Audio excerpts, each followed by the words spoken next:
Greek New Testament sentence diagramming. This is part 11 of our how-to series, and as usual we'll begin with some review. In part 10 we learned a new symbol called the stilt, or some call it a standard. It's used to diagram a sentence element that is too big to fit into the slot that indicates its function. Now if that description is not crystal clear on its face, it should become clear as we look at some examples of its use. Primarily, we use the stilt for noun clauses. A noun clause is a subordinate clause, that is, a sentence element consisting of subject, verb, and any complement and or modifiers. A subordinate clause that functions as a noun within another clause. Usually that noun function within the other clause is as that clause's subject or as its object. Here's a biblical example. I know that he will arise in the last day. In this sentence, what's the object of the verb I know? Well, it's that whole clause, that he will arise in the last day. It's not just a single, simple accusative noun. It's a whole big clause. In a diagram, how in the world would we fit that whole clause into the direct object slot after oida? Oida's on a baseline of its own, with its own subject, its own object, but this clause has a separate subject, plus its verb. How do we fit all that onto one baseline? You can't do it. A single baseline can contain only one kernel consisting of subject, verb, and any complement that that verb might have. So we can't combine two kernels onto a single baseline, unless the stilt comes to the rescue. And of course it does. So here's the diagram of the main clause, I know, with an empty object slot. I know what? I know that he will arise in the last day. So the stilt gives us a place to write the conjunction, hati, that introduces the noun clause, and it gives us a separate baseline on which to write the new subject with its verb and any modifiers, and if there were a direct object or some other kind of complement, we'd have plenty of space for that as well. We expanded that example to include the statement that introduces the quotation. Martha says, I know that he will arise in the last day. And we noticed that this clause, this sentence, I know that he will arise in the last day, is actually a quotation functioning as the object of lege. And so we can use a stilt again, and this time I've drawn the stilt moving downward because to me that's just a little more natural direction to go with a quotation. You can have the introductory clause at the top of the diagram, and the quotation, however long it may need to be, can then rest below that. A little more natural reading order. Sometimes the noun clause we're dealing with is actually an infinitive phrase, including a subject and or a complement, that requires a baseline elevated on a stilt. So here's an example from 1 Corinthians 11:3.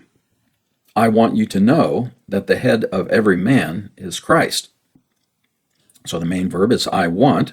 What does Paul want? Well, all of the rest of the sentence. I want you to know that the head of every man is Christ. And so you can see that all of that big chunk of the sentence rests right in the object slot after thelo. Now the infinitive phrase is just the humas edenai, perfect infinitive from oida with its accusative case subject.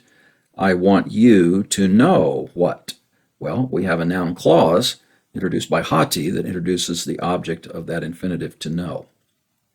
And because this is an infinitive, we use the standard conventional double vertical line to its left. The stilt gives us another baseline on which we can use that symbol to mark the edenai as an infinitive.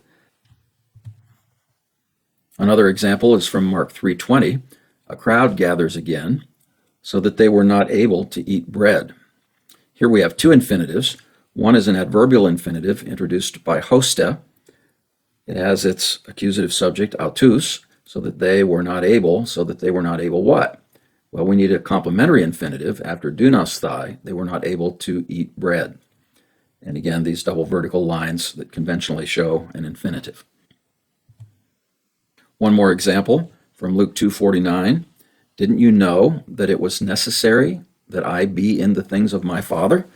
You might have to pause your video to kind of sort through that Greek sentence. The Greek word order doesn't match the English word order very well. In this sentence, we have, again, a verb of knowing, and the object is the hati clause. Didn't you know that something was necessary? Okay, what's necessary? Here, the infinitive phrase we're especially interested in is not the object of its verb, but it's the subject of its verb. De is an impersonal verb that takes infinitive subjects. What was necessary? That I be in the things of my Father was necessary. And you might notice that I wrote the hati a little differently here. Instead of having the stilt run right through it, I kind of broke the stilt to allow the conjunction to stand out a little more clearly. So that's a good thing to do if you are looking for maximal clarity. Another construction that uses a stilt is a substantival participle that has a complement or any modifiers. An example from John 4:13. Everyone who drinks from this water will thirst again. And the substantival participle is ha pinon. The substantival participle is kind of a hybrid thing. It's a participle, so it's a verb form, pinon, to drink, but it's substantival. It's functioning as a noun, naming the person who drinks. And what the stilt does for us is it raises that participle up onto its own baseline so that we can then think of this baseline as hosting a verb, which can then take adverbial modifiers to the idea of drinking.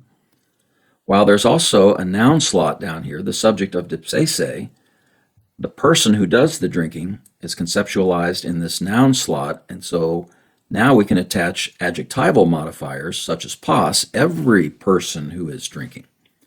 So the stilt very handily separates the verb baseline from the noun baseline so that we can attach the specific type of modifier appropriately, as the case may be. Another example from Matthew 13:18, you then hear the parable of the one sowing. And this is a little simpler case because you don't have an object, you don't have any modifier, you just have a very simple substantival participle, the one sowing. And so we have a couple of ways we can handle this. On the left side here, I'm showing you a diagram that does use the stilt configuration we've been talking about. But you might decide you just want to simplify with a normal modifier shelf so that you can just write that participle as though it were a noun. Now, if you were really sharp, you may have noticed back in part 10 that I actually had diagrammed these participles incorrectly because I had this vertical portion of this shelf here slanting downward to the left in both of these diagrams. And that was the wrong angle to draw that symbol with because we have a participle in that sentence portion, and therefore the modifier should use a right angle rather than an acute angle. And that would be the same for both diagrams. If you need a little review on these angles involved with modifiers, the idea is that a modifier consisting of a whole clause drops downward to the right. A modifier that contains a participle or infinitive, as is the case here, drops down at a right angle, and a modifier with no verb form in it at all drops downward to the left. If you just have a genitive case noun or pronoun, or you have a simple adjective, you get that line dropping downward to the left. All right, let's go on to some new constructions now for part 11. We'll spend most of our time looking at explanatory infinitives. Some people call these epexegetical infinitives. These infinitives are diagrammed as simple modifiers to their head word, whether that head word is a verb, a noun, or an adjective. And we'll look at examples of each of those three, explaining a verb, explaining a noun, explaining an adjective. So let's start with explaining a verb, 2 Peter 3:11. I'll read it in the Greek order here. Be diligent, spotless, and blameless to him to be found. And you would smooth that out in English. Be diligent to be found spotless and blameless in his sight. So the main clause is one word long, spudasete, be diligent, and then your infinitive phrase is diagrammed as a simple modifier, simple adverbial modifier to that verb. Be diligent to be found spotless and blameless to him, before him, in his sight.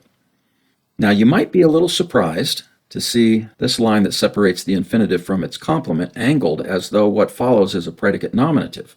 Well, let's look at those words and let's notice that they are indeed nominative. And I'm not sure I've made much of a point in this diagramming series so far of the fact that it's not just the linking verbs from a, me, or ginomai that can be completed with predicate nominatives. There's a wide variety of verbs that can have predicate nominatives as their complement. So here's how that works. If the complement of the verb is renaming or describing the subject, then it's going to be written in case agreement with that subject, which means typically nominative. It's going to be written in case agreement with that subject and used as a predicate noun or predicate adjective. So who's being found? Well, the people who are being diligent. So they're conceived of as in the nominative case. We have an infinitive, which could have an accusative case subject, but we don't have an accusative case subject written with it. So the nominative conceptually carries over, and these people are to be found spotless and blameless. Do you sense how spotless and blameless describe those people? So they're written in the nominative case in agreement with what they modify. And they're in the predicate part, the complement after that infinitive.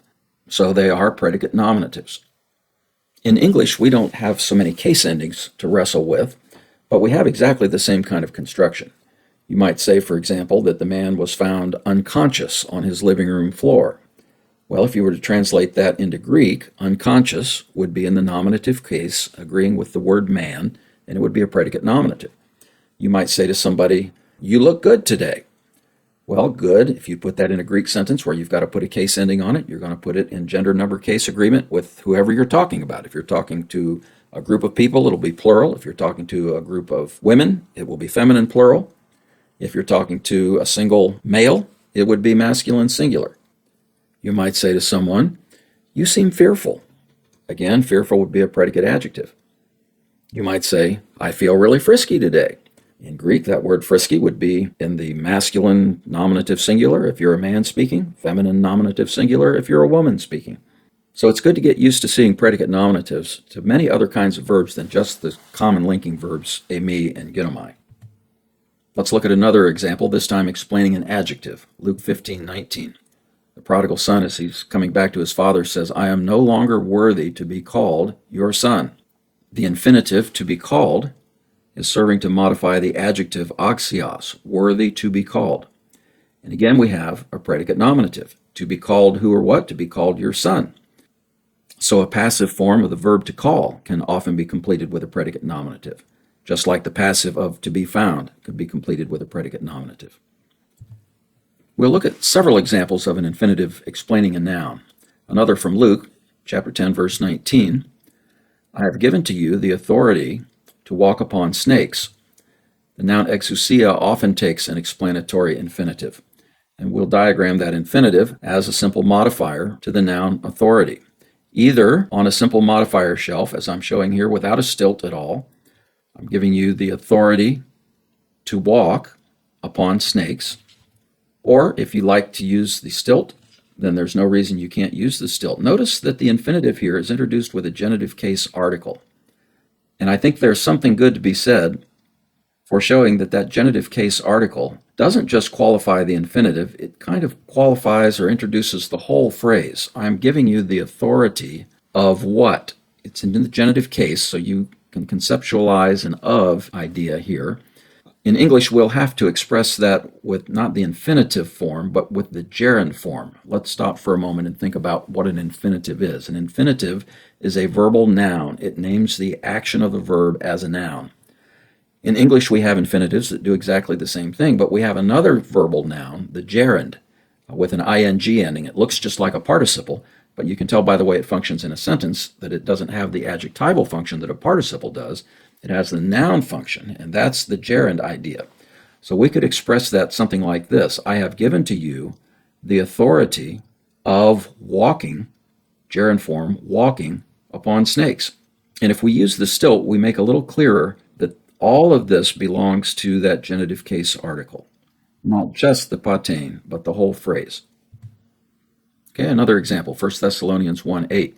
Paul is talking about how the testimony of the Thessalonians' conversion has spread far and wide. And so he says, your faith has gone out so that no need to be speaking anything, which is, of course, a terrible jumble in English until we smooth it out, so that we have no need to say a thing. The diagram would look something like this. Your faith has gone out so that we are not having a need to be speaking anything.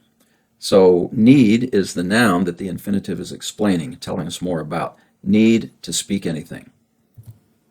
Hebrews 5:12 is another interesting sentence that uses the word need with an explanatory infinitive. The grammar of this one is significantly more complex and I thought made for a very interesting diagram. You have need, and again, here's the explanatory infinitive introduced by the genitive case article. But look at all the busyness on this baseline. What is it that you have need of? You have need of someone teaching. I'm going to use that gerund again. You have need of someone teaching you the basics. Here we have a double vertical line extending below the baseline to separate the accusative subject from the infinitive didaskein. You have need of someone teaching, and then we have a divider between the verb and the object to be teaching you. But then we have a second object, a double accusative construction here. You have need of someone teaching you the basics. So going back again to the big picture, you have need of what? You have need of, genitive case article, you have need of the what? Of the someone teaching you the basics. So a very interesting sentence there with an explanatory infinitive. All right, let's go on to another construction. Infinitives sometimes are used as objects of prepositions. And just like the infinitive phrase is sometimes too big to fit into the subject or object slot on a kernel baseline, it sometimes is too big to fit into the object slot after a preposition. Let's look at how this works. Articular infinitives, that is, infinitives written with the article, are often used as the object of a preposition. Especially common prepositions include, but are not limited to, en, meta, dia, and ace. We'll look at a couple of these. From Luke 2:6, here's an example with the preposition en. And it happened. Now let me try to read this with very woodenly literal English. It happened in the to be, them, there. Okay, what does that mean? In the being of them, there. In English, if we express the subject of a gerund, we put it in the possessive case. And so I said of them to give the idea that they are the ones who are doing the being. In the being there. Okay, who was there? Who was being there? In the being there of them. They were being there. Maybe this gives you a little feel for how these prepositional phrases with the infinitive work. Again, in English, we can approximate them most closely if we use a gerund form rather than the infinitive form. Of course, the most natural thing to do in expressing them in English is to just use an adverbial clause, a subordinate clause with a conjunction like while in this case. It happened while they were there. Okay, what happened while they were there? Well, the rest of the sentence explains that. You have the nominative case noun. Not the days happened, but the whole noun clause idea. It happened that the days were completed of her giving birth. And again, you have another infinitive, genitive case article. The days for her to give birth would be a more natural way to say that in English. Okay, so let's look at this part of the diagram. The main verb is agenita down here. What happened? The days were completed. Okay, what days were completed? The days of her giving birth, the days for her to give birth. Of course, the idea is the term of her pregnancy. Now, you might wonder whether it would be better to diagram this infinitive phrase as adverbial to epleistheson. And that certainly is a possibility.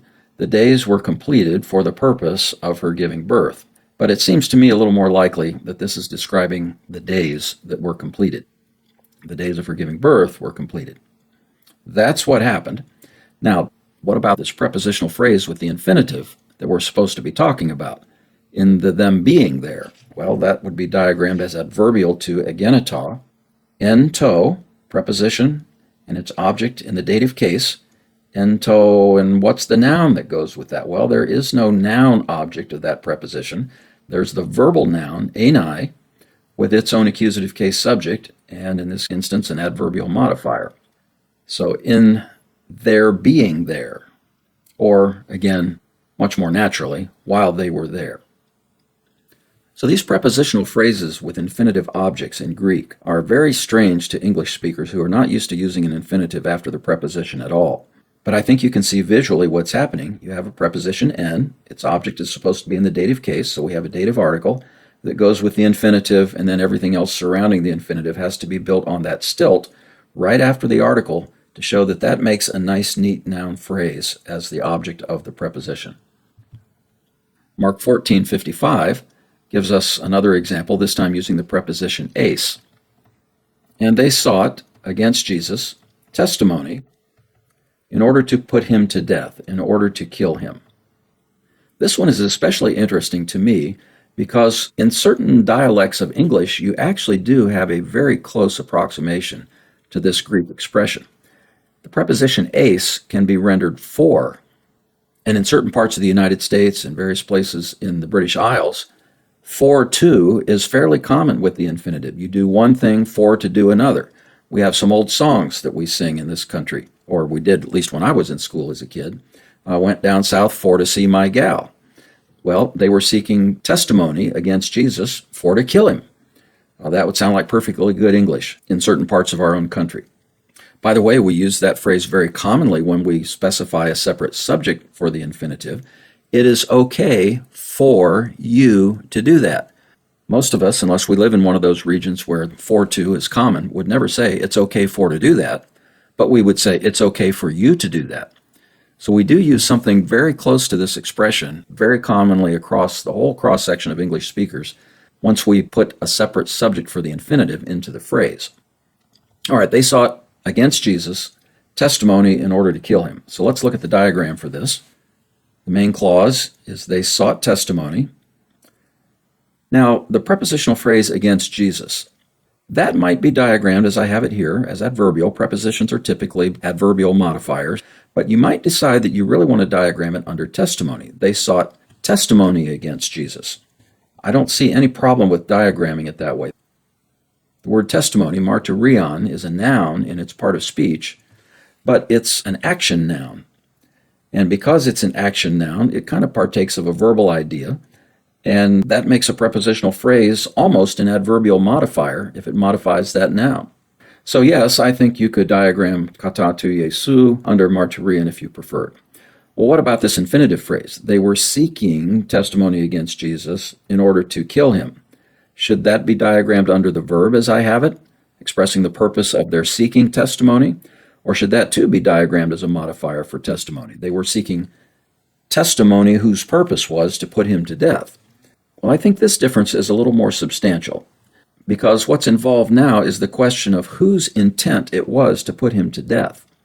If you diagram this under martyrion, it almost gives the impression that what they were seeking is testimony from people whose intention in testifying as they did was to put Jesus to death. That isn't impossible, but it sure seems a lot more natural to me to understand that the ones purposing to put him to death are the ones who are seeking this testimony against him. I don't think they really cared what the intention was of the people who would testify against Jesus. It was their intention to put him to death that they cared about. If somebody gave testimony against Jesus, not really intending to put him to death, that wouldn't have bothered these religious leaders of Jesus' day at all who were seeking to kill him. So I really think the best connection is to the verb where they are the subject. They were seeking testimony against Jesus, and it was their purpose in seeking that testimony to kill him. Here again, we have that nice, neat prepositional phrase. Ace takes the accusative, so we get an accusative case article for the what, unto what purpose? Well, the infinitive on the stilt, resting right after that article, just completes the noun object of that preposition. Okay, our third new construction to consider in this video is articular prepositional phrases. Prepositional phrases are sometimes written with an article, either as substantival, which means they function as a noun, or as attributive, which means they function like an adjective. In my opinion, these articular prepositional phrases are best diagrammed by putting the article in the appropriate noun or adjective slot, and then raising the prepositional phrase on a stilt after that article. Here's an example from Matthew 5:15. Jesus is saying, nobody takes a lamp and hides it under a bushel, they put it on a lampstand, and then here's our sentence, and it shines to all the ones in the house. So here's a prepositional phrase, in the house, but it has an article in front of it. The ones in the house, the people in the house. So the diagram would look something like this if you wanted to draw it this way. The lamp shines to the ones. The article is just standing alone here in the noun slot. And then it has two modifiers, to all the ones. And then it has in the house as a modifier for those people, the people in the house. I don't have a big issue with somebody who wants to diagram this kind of a sentence using this kind of convention. But here's a way that I think is a little better. The lamp shines to the ones in the house. Who does the lamp shine on? It shines on the people in the house. And then passen is the modifier telling how many of the people in the house get the benefit of that light. Here, it just says it shines to the people. Okay, which people? Well, all the people. And it's the in the house people. It's like you've got two separate modifiers here. You don't have quite the same clarity as here, where you have it shines to the people in the house. They're the people who are the beneficiaries of that light. And then there's just one modifier for that expression, all the people in the house. But it's a fairly subtle difference, and so it's not a big deal to me personally, one way or the other. Matthew 5:12 is an example of an articular prepositional phrase in an attributive function. For so they persecuted the prophets who were before you. All right, let's look at how this is phrased. Article, tous, noun, prophetos. Article, tous. Oh, do you remember seeing that construction in Greek? Article, noun, article, adjective. That's a very common way to express a simple attributive construction in Greek. In English, we want to put our adjectives between the article and the noun. The blue car, the glorious appearing, the wise man. And Greek often uses exactly the same construction. But Greek can also say the man, the wise. We would never say that in English, but it's great Greek. And so here we have the prophets, the before you. Instead of an adjective, we have a prepositional phrase. And so we can diagram that like this. For so they persecuted the prophets, direct object of a dioxon. Okay, which prophets? The ones, and instead of having an adjective, we get the prepositional phrase, before you. This kind of construction makes very clear that this prepositional phrase is not adverbial. It's not modifying the verb at all. It's modifying the noun. And I think this is a great way to diagram it. The article, and then right after the article comes the stilt showing that something too big to be written right after an article is functioning as the adjective modifying prophetos. Okay, that's all for part 11. Happy diagramming.